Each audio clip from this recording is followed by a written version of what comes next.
Hello YouTube, I'm back to show you an exciting dueling book video. It's actually a really interesting match, and I made sure to save the video. And let's continue forward and see what I have in my hand. You'll notice I'm playing Pendulums, and we're about to see my opponent playing a level 1 monster deck.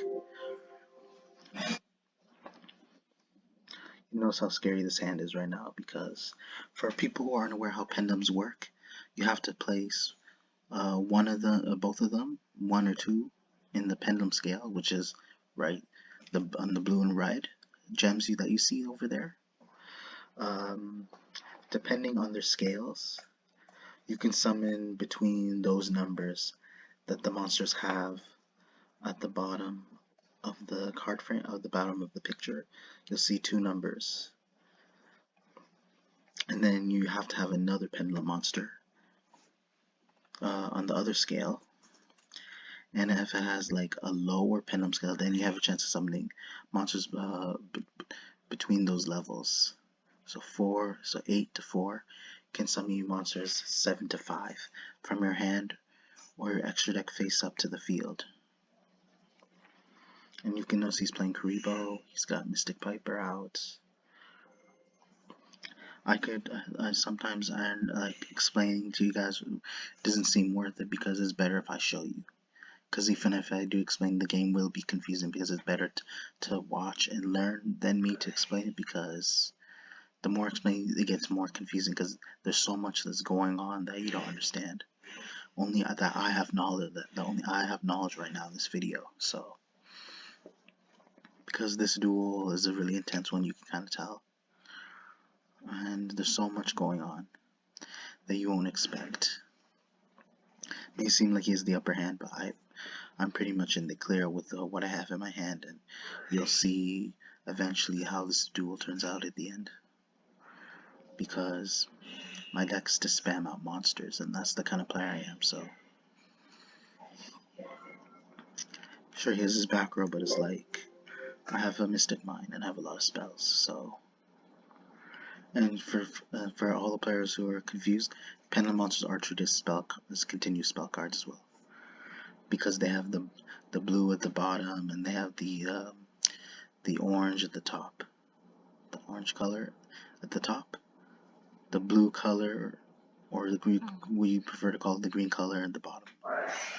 So here's where I go for a pendulum summon. Yep. So I have 1 to 8, so I can pendulum summon monsters like level 2 to 7.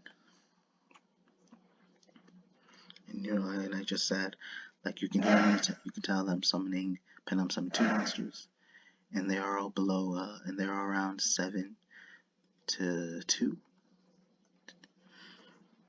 So I matched some of these monsters on, and I'm trying to figure out what I'll go which monster I'll be able to bring out after.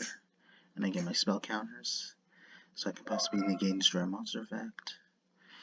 Although I don't do much here, you'll understand that, like, I don't have anything against his unaffected 5,000 beat stick. And that's the cost. If we want to keep this monster during my end phase, he has to bench at least 5 cards to keep it around from his grave. Whew, yeah, it's a very stressful duel, you can tell right now. So, and the best part is that even if my pendulum monsters do get destroyed on the monster card zones, that I can be able to resummon them when I pendulum summon, because that's how the mechanic itself works on its own. When you pendulum summon pendulum monsters, even this is a very tricky duel. Trust me.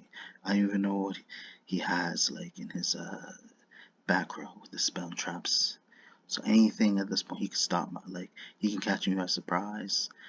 I might not be aware, but like that's why I have to keep my guard on. So I have to be sure that I'm not only focusing on monsters but his back row as well, because that's what will hurt me later on throughout this duel. So that it can change the tide of what happens now till later,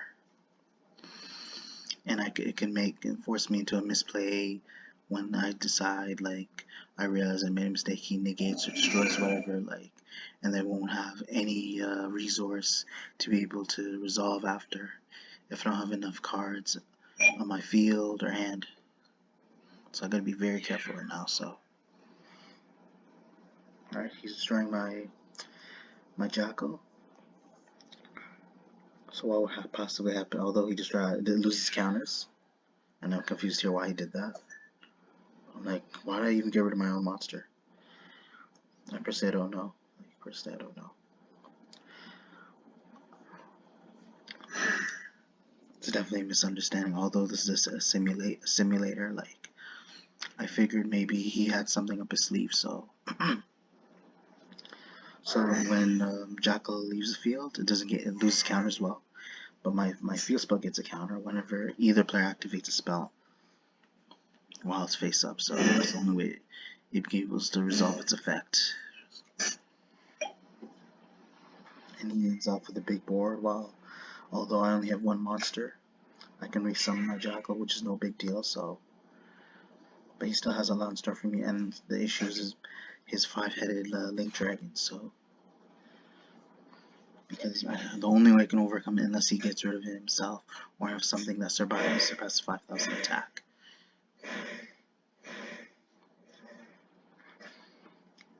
And then fortunately, unless I have a light monster, at least 5,000 or more attack, then I can be able to get rid of him in battle. But that's very difficult. But he seems to be stacking his grave by a lot.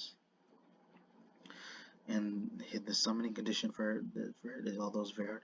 But when he was able to figure how to summon this monster, it was very clever.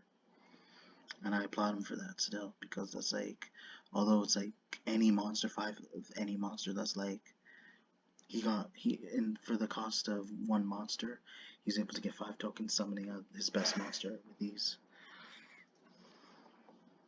So he's going for Power Code Talker. Hopefully to try and like double either one of his monster's attack. So in case I try to attack one of it.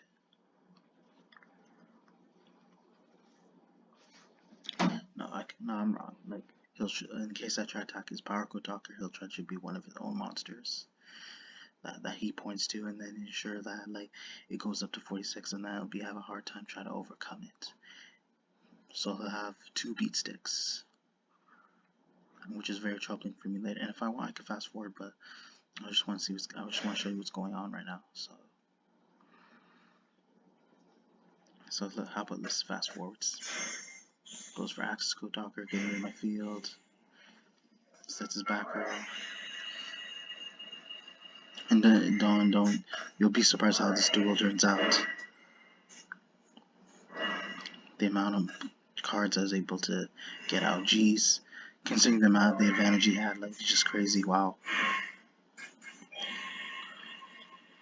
Yeah, this is a very hectic duel, as you can tell.